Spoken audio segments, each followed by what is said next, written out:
everyone, I'm Crystal Diff, Program Coordinator with Charlotte County Libraries and History. And today I'm going to talk to you about one of my favorite stories in this area's history, that of the legend of the pirate Gasparilla. This story originates from just one man, a fisherman who lived in the area near the 10,000 Islands known as Panther Key. His name was Juan or John Gomez. He was also known as Panther John because of the island he lived on. Eventually, the island actually got named after him. It was called Gomez Island because he was one of its only inhabitants. Now, John Gomez was really well known for his big fish stories. He was a fishing guide, so he was in contact with a decent amount of visitors to the area. His stories became so well known that newspapers actually would come out and record his stories and make reports and put those articles into the newspapers. Unfortunately for John, because of all of these printed articles, you can find a lot of discrepancies in his stories.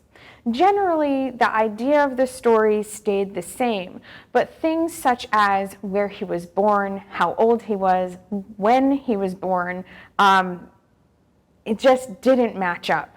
There were some articles where he said he was born in Portugal, sometimes France, or Corsica, or even Honduras. Sometimes he was born in 1776 or 1778. 1781, 1785, 1795, all of these dates are actual dates that can be found in the articles that John Gomez reported to the newspapers. But we actually think he was born around 1828. We actually have a census record from 1870 that records his age as 42. Doing the math and kind of going from there, we think his birth year was around 1828. Regardless of that, he told everybody that he had met Napoleon, that he was living with pirates, that he fought in the Second Seminole War, that he was a blockade runner in the Civil War. Basically, any major event that took place, he said that he was a part of. Now, so if we go with the story that he was from Portugal, we'll just say he's from Portugal, and he was looking for a job, so he started working for a merchant ship as a sailor, which was not uncalled for at that point in time. It's pretty common to become a merchant sailor. There were plenty of ships going back and forth across different trade routes at this time. So he was a merchant sailor for a few years, and they didn't make a lot of money, and there were constant threats of pirates for these merchant ships.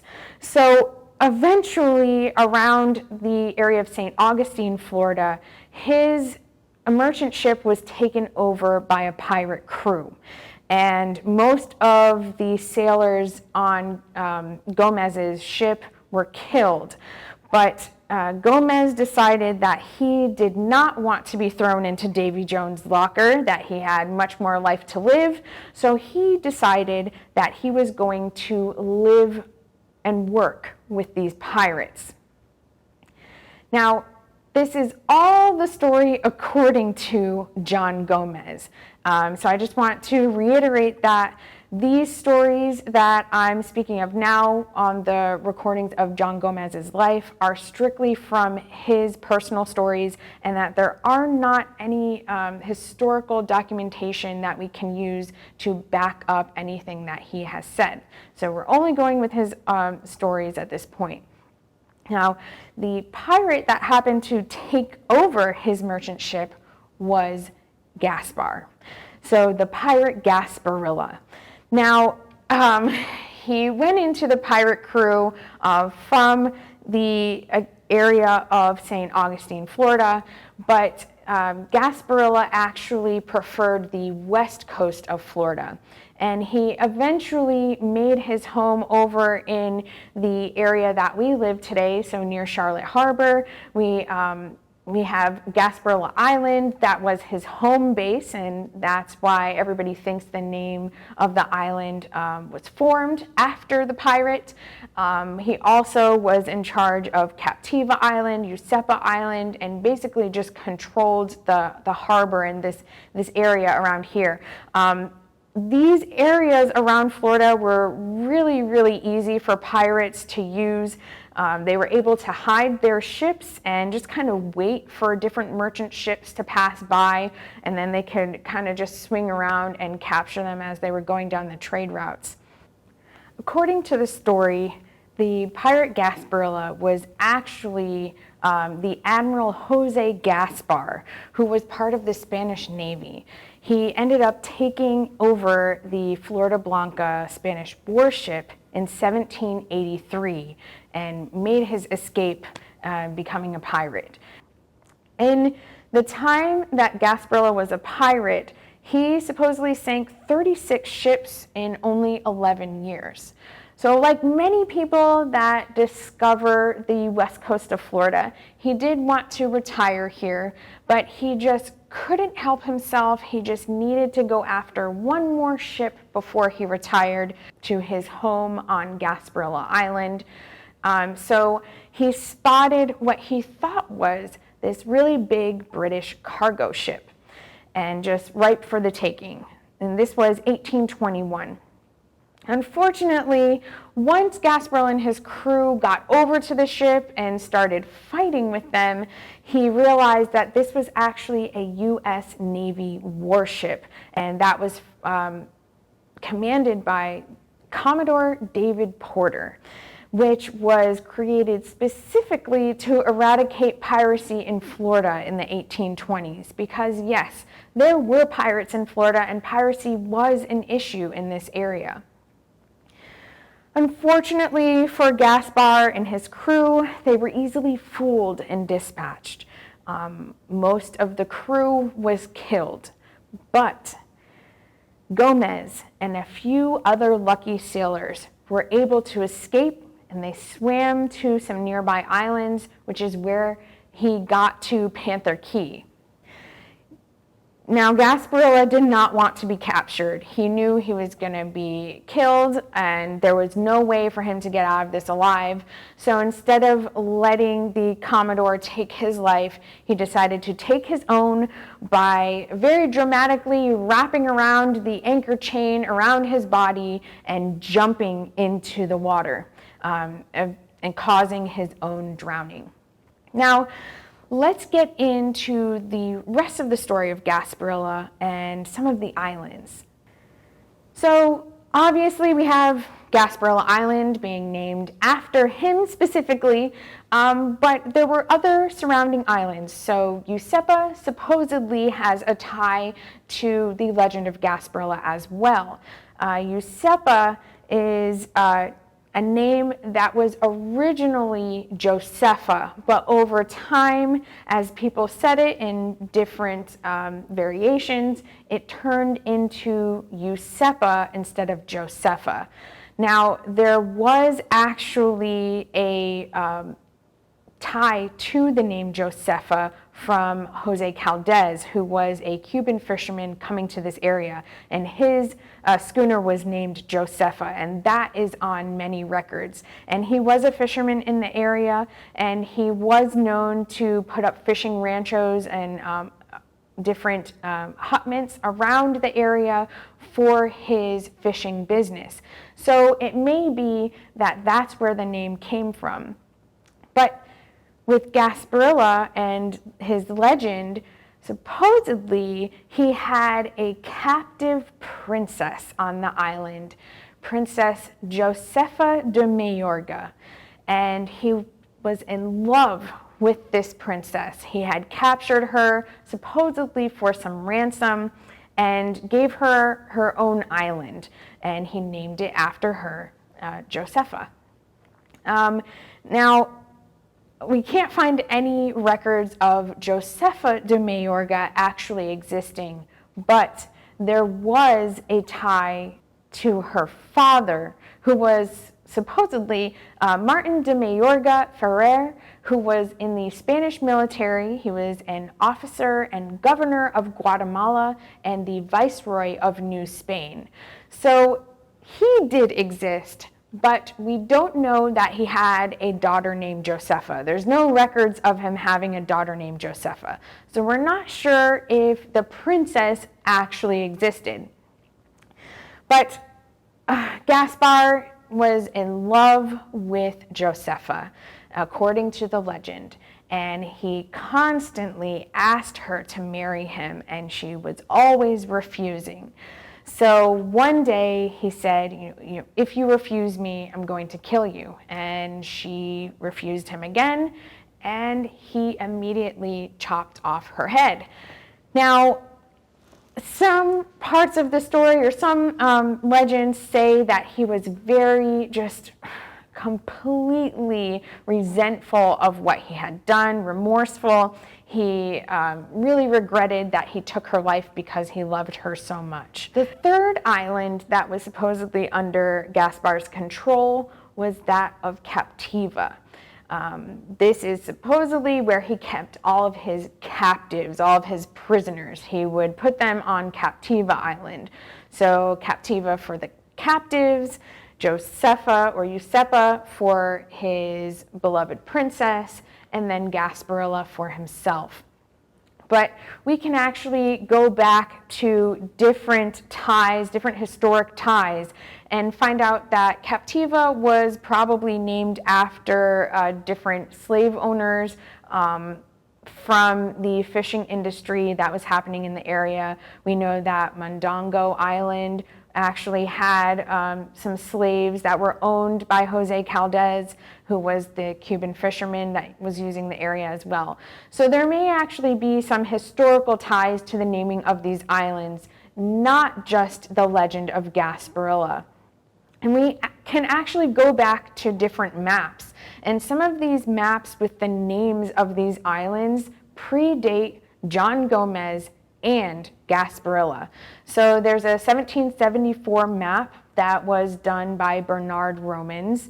This map has Boca Gasparilla notated on it. So we know that Gasparilla was named before this legend or these people even existed. There was also in 1783, there was Jose Antonio de Avila did another map in 1783, and Avila was a Navy pilot for Spain, and he was charged with mapping the Gulf Coast of Florida, and he has something notated called Boca de Friar Gaspar. So we can go back even further in time and look at these different names and kind of connect them to actual historic figures. There were Spanish missions in the area, and we do have documentation of a Friar Gaspar that went on different missions in the beginning of European exploration of the Gulf Coast into South America and North America. So we think that, or I think that it was actually named after Friar Gaspar. Aside from the islands named after him, and aside from the story, this local legend that was taking place of pirates, now we start seeing that the legend is growing over time. So into the 1900s, we still have the Gasparilla name being pushed. We have the Gasparilla Festival that started in 1904, which Tampa, the festival happens in Tampa, and Tampa doesn't really have anything to do with the pirate Gasparilla. Most of the legend has to do with him in the more southern coast of Florida. So we're not sure why Gasparilla became such a big name over in Tampa, but the festival supposedly started not because of piracy, but because people were trying to celebrate the end of Henry Plant overseeing everything in Tampa. Again, as time goes on, we have more and more industry being built across Florida. We have train systems coming through. We have the Charlotte Harbor and Northern Railroad that's being built through Charlotte County. So what does a train have to do with a pirate? Well, how do you get people to go on your train and come out to your areas, come out to your hotels by really promoting all of these adventurous legends of the area. So Charlotte Harbor and Northern Railroad was actually responsible for pushing this story into the 20th century. So in 1907 is when the Charlotte Harbor and Northern Railroad actually finished its line out to Murdoch and then into Boca Grande and Gasparilla Island. This is where they started learning about the legend from John Gomez. So Boca Grande Hotel finished in 1911 out there, but they actually renamed it the Gasparilla Inn in 1913. The booklet, The Story of Gasparilla, was created by the Charlotte Harbor and Northern Railroad around 1900 to 1904. So only in a few short years did they become very successful in their marketing campaign. In the book, there's a quote about Gasparilla's name. It says, "The life and death of Gasparilla, the terror of the southern seas. His name was Jose Gaspar. Gasparilla meaning Gaspar the outlaw." This is a complete fabrication. In Spanish, Gasparilla does not mean Gaspar the outlaw. In fact, that Spanish Illa, I-L-L-A, means little. For instance, bomba means bomb, and bombilla is light bulb. So you can see that bombilla is derived from bomb, but that Illa means that it is a smaller version. It can also mean cute. It can also mean island. So in Catalan, Illa, I-L-L-A, means island. So it could even mean Gaspar Island. But it does not mean outlaw. So even his name, Gasparilla, is not very fearsome. So really kind of pushes me towards having Friar Gaspar and those Spanish missions as being the reason for the naming of the islands and the Gasparilla name. From the Story of Gasparilla book, it ended up being put into print in many different historical books. Unfortunately, historians were writing books about the area and people were taking the legend of Gasparilla as fact. Because it was printed in the book, The Story of Gasparilla by the railroad, they thought, well, if it was printed, if it's in a book, it must be true. So they were using that as a reference for their historical books. So it was published in 1924 in Piracy in the West Indies and Suppression by Francis B.C. Bradley. It was also published in 1924 in Pirates Who's Who by Philip Goes, which was also reproduced in 1968. In 1914, it was also in Florida Old and New by Frederick Dow.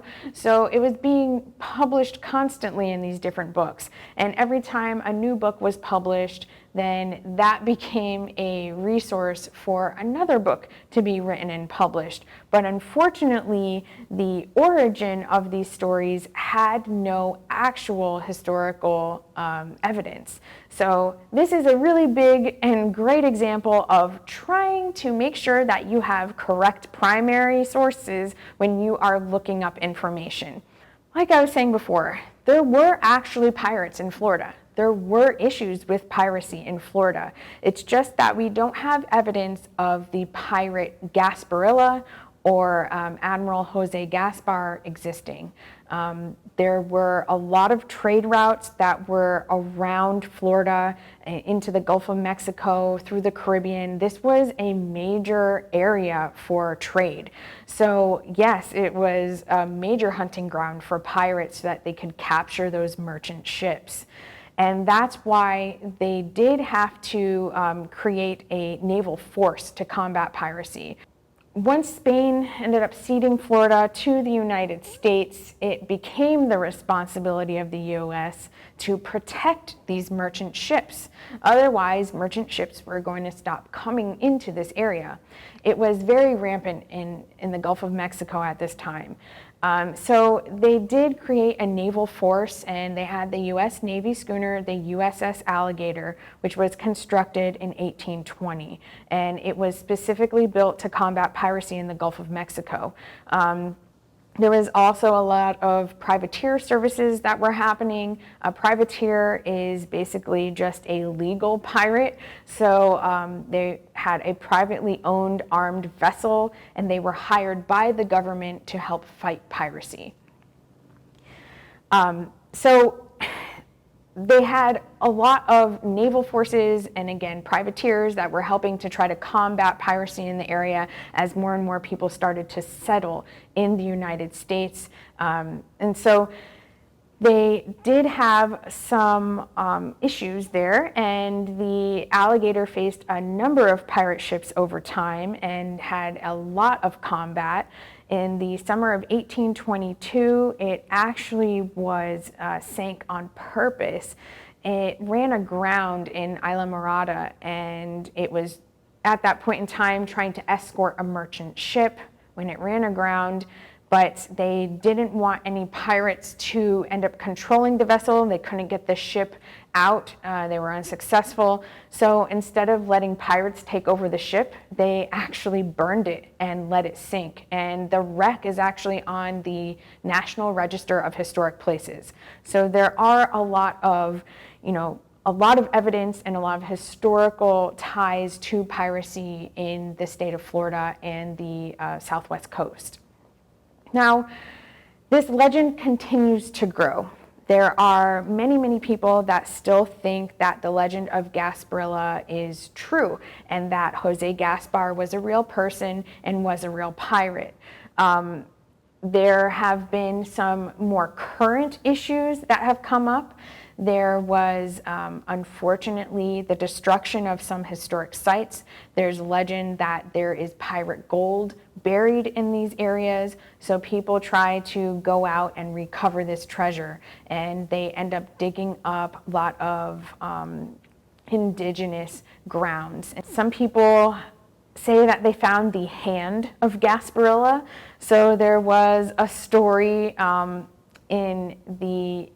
Tampa that a family found this hand inside of a box in their attic, and it was from the 1930s, and the box contained Portuguese coins, the severed hand with a wedding ring, and on the wedding ring was engraved Gaspar, and it also had a treasure map with treasure being indicated near the Hillsborough River.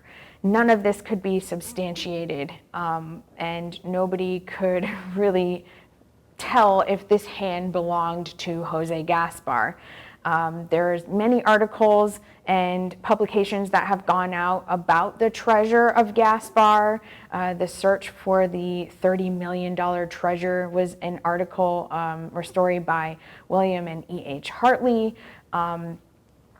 There's the Gasparilla Pirate Festival in Tampa that continues to perpetuate the story of the pirate Gasparilla. So unfortunately, we do have a lot of treasure hunters that destroy archaeological sites. It has led to many arrests, though, so please don't go out and look for Gasparilla's treasure and dig up anything along the archaeological sites. You will be arrested if anybody catches you. In 1992, there were 4 men arrested for damage to Hog Island and Big Mound Key. And there's usually not any metals or precious metals that are found in these mounds and middens that were left by the indigenous people that lived in our area. But They do destroy it and destroy all the evidence so that any other future archaeological digs cannot really recover full information from those sites. They actually just completely destroy sites. So please do not participate in this, and make sure you tell your friends. Don't participate in trying to dig up buried treasure. You actually just lose a lot for our community's history.